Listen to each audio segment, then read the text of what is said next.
Hi hello అందరికి నమస్తే. 2024 ఎన్నికల్లో జగన్మోహన్ రెడ్డికి వచ్చింది 11 సీట్లు. కట్ చేస్తే జగన్మోహన్ రెడ్డి ఎక్కడ అడుగు పెడితే అక్కడ భారీ జన సునామీ. ఎందుకని ఇంత జనాభా జగన్మోహన్ రెడ్డి కోసం వస్తున్నారు?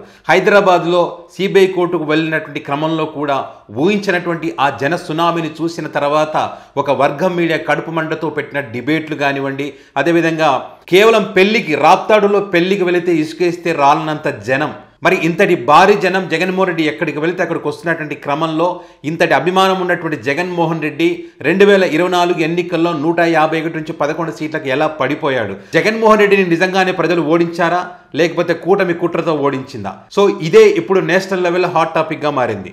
ఈ అంశానికి సంబంధించి కొన్ని ఆసక్తికరమైన అంశాలు మీ ముందుంచబోతున్నాను.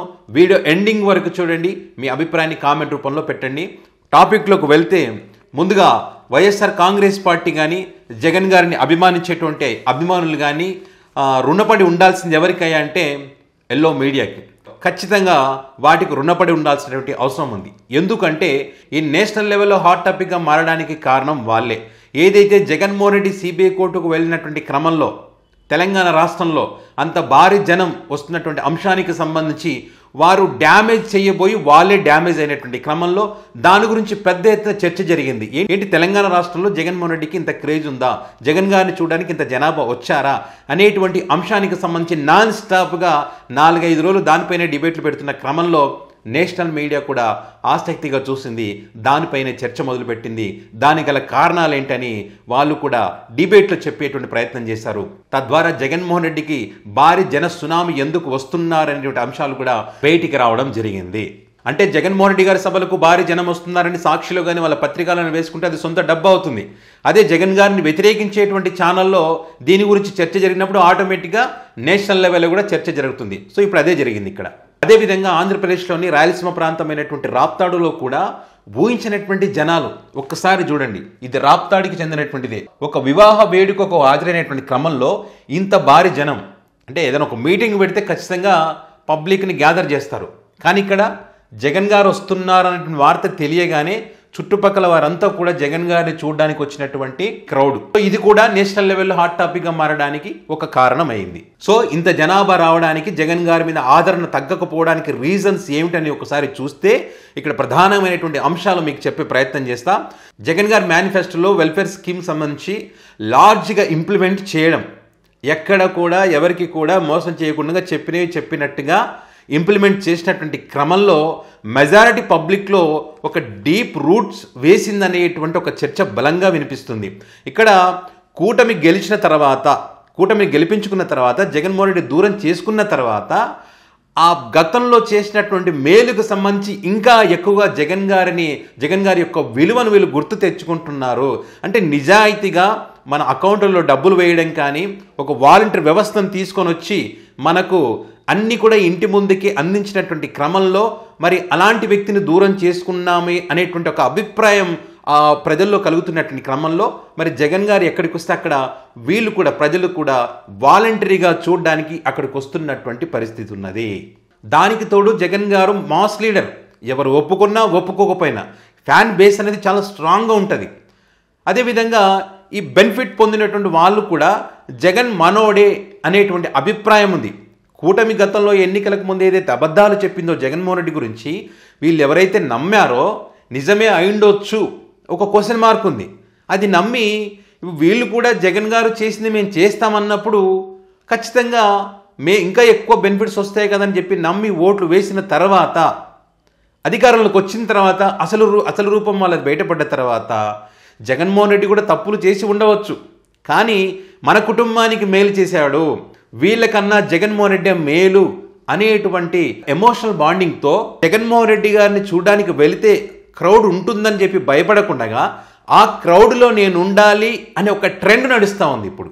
అందులో భాగంగానే జగన్ గారు ఎక్కడికి వెళితే అక్కడ హెవీ క్రౌడ్ వస్తున్న పరిస్థితి, ఇదొక కారణం. సో వీటన్నిటితో పాటు ఈ కూటమి యొక్క ఆ ఫెయిల్యూర్స్ని కప్పిపుచ్చుకోవడం కోసం అని చెప్పి జగన్మోహన్ రెడ్డి గారి మీద గతంలో చెప్పినటువంటి అబద్ధాలని మళ్ళీ చెబుతూ అది రిపీట్ చేస్తూ డైవర్షన్ పాలిటిక్స్ చేస్తూ స్కామ్లని చెప్తూ లేనిపోని ఆరోపణల మీద వేస్తూ జగన్మోహన్ రెడ్డి గారు ఎక్కడికి వెళ్ళినా కూడా దాన్ని కూడా పెద్ద రచ్చ చేస్తూ రాద్ధాంతం చేస్తూ ప్రజలు సపోర్ట్ చేసే ప్రజలను కూడా తప్పుపడుతూ ఏం చేసైనా సరే జగన్మోహన్ రెడ్డిని జైలుకి పంపించాలనేటువంటి ఒక కోణంలో ఆలోచిస్తూ జగన్మోహన్ రెడ్డి ప్రజల తరఫున ఏది ప్రశ్నించినా కూడా నీకు ప్రతిపక్ష హోదా లేదు, నీకు 11 సీట్లు వచ్చినాయని చెప్పి అవమానకరంగా మాట్లాడుతున్న క్రమంలో మరి సింపతి కూడా జగన్ గారి పైన పెరుగుతున్నటువంటి పరిస్థితి ఉన్నది.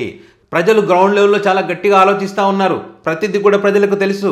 ఈ కూటమి ఏం చేసింది, జగన్ గారి హయాంలో ఏం జరిగింది, రెండింటి కంపేర్ చేస్తే నవరత్నాలు సూపర్ 6 ఏది సక్సెస్ ఏది ఫెయిల్యూర్ అనేది వాళ్ళకి తెలుసు కాబట్టి వీళ్ళు ఎన్ని అబద్ధాలు చెప్పినా ఏం చెప్పినా కూడా వాళ్ళకు సినిమా అనేది అర్థమైపోయింది. ఇక్కడ మరొక ముఖ్యమైనటువంటి అంశం కూడా ఉంది. జగన్మోహన్ రెడ్డి గారి సభలకు ఇంత జనాభా వస్తున్నటువంటి క్రమంలో కూటమి పైన వ్యతిరేకత ఉంది కాబట్టే ఇంత జనాలు వస్తున్నారు, కూటమికి సిగ్నల్ ఇస్తున్నారు అనేటువంటి విషయం ప్రతి గ్రామాల్లో కూడా గట్టిగా స్ప్రెడ్ అవుతూ ఉంది. ఇక్కడ వాళ్ళ మీడియాలో కూడా ఇంత జనాభా ఎందుకు వస్తున్నారు అనే డ్యామేజ్ చేసే యాంగిల్లో వాళ్ళ డిబేట్లు పెడుతున్న క్రమంలో అది వైసీపీకి కలిసి వస్తుంది కాబట్టి వైసీపీ పార్టీ వాళ్ళకి రుణపడి ఉండాలన్నది. అండ్ అదేవిధంగా కూటమి నాయకుల్లో కూడా ఒక చర్చ మొదలైంది.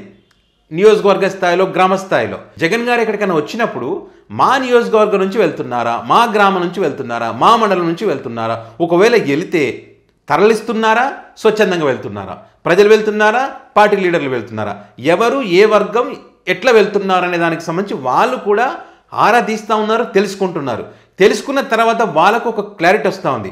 ఓహో, మనం ఇచ్చినటువంటి హామీలు అమలు చేయడం లేదు కాబట్టి ప్రజలు చాలామంది జగన్ గారిని చూడడానికి వెళ్తున్నారు. గతంలో జగన్మోహన్ రెడ్డి గారి ప్రభుత్వంలో బెనిఫిట్ పొందినటువంటి వాళ్ళందరూ కూడా ఓడించి తప్పు చేశాం కదా అని ఫీలింగ్తో ఉన్న వాళ్ళు కూడా వెళ్తున్నారు అనేటువంటి అంశాలకు సంబంధించి చర్చ జరుగుతున్న క్రమంలో ఇక్కడ వైసీపీ పార్టీలో యాక్టివ్గా లేనటువంటి క్యాడర్ కూడా వీళ్ళ మాటలు విన్న తర్వాత మళ్ళీ యాక్టివ్ అవుతున్న పరిస్థితి ఉన్నది.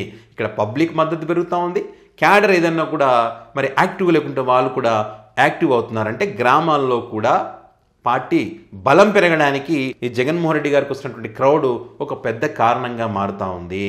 మరి ఇంత జనాదరణ కలిగినటువంటి జగన్మోహన్ రెడ్డి గారు 2024లో ఎందుకు ఓడిపోయాడు, 151 నుంచి 11 సీట్లకు ఎందుకు పరిమితం అయ్యాడనేటువంటి చర్చకు సంబంధించి రకరకాల అభిప్రాయాలు వ్యక్తం చేస్తూ ఉన్నారు. కొంతమంది ఇక్కడ జగన్మోహన్ రెడ్డి గారిని ప్రజలు ఓడించలేదు, కూటమి కుట్రతో ఈవీఎంల ద్వారా ఓడించారని చెప్పి మరికొంతమంది అంటే ఇక్కడ జగన్మోహన్ రెడ్డి అంటే ప్రేమ ఉన్నప్పటికీ, జగన్ గారి వల్ల బెనిఫిట్ పొందినప్పటికీ కొంత కింద ఎమ్మెల్యేల యొక్క పనితీరు కానివ్వండి, క్యాడర్ పట్ల వైసీపీ నిర్లక్ష్యంగా ఉన్నటువంటి కారణంగా వాళ్ళు పూర్తి స్థాయిలో పని చేయకపోవడం కానివ్వండి, దాంతోపాటు ఈ కూటమి అబద్ధాలను బలంగా ప్రజల్లోకి తీసుకుపోయినటువంటి అంశాలు కానివ్వండి, జగన్ గారి కన్నా ఎక్కువ పథకాలు ఇస్తామని చెప్పినటువంటి అంశాలు కానివ్వండి, ఇట్లా రాష్ట్రానికి సంబంధించి అనేక రకాల అంశాలు ఏవైతే చెప్పారో, వీరు ముగ్గురు కలిసి పోటీ చేశారో ఇవన్నీ కూడా ఓటమికి కారణాలయ్యాయని చెప్పి మరికొంతమంది అంటే ఇవన్నీ కారణాలే కాదు, జగన్మోహన్ రెడ్డి గారికి జనాదరణ ఉంది అనడానికి ఇవన్నీ సాక్ష్యాలు ఉన్నాయి.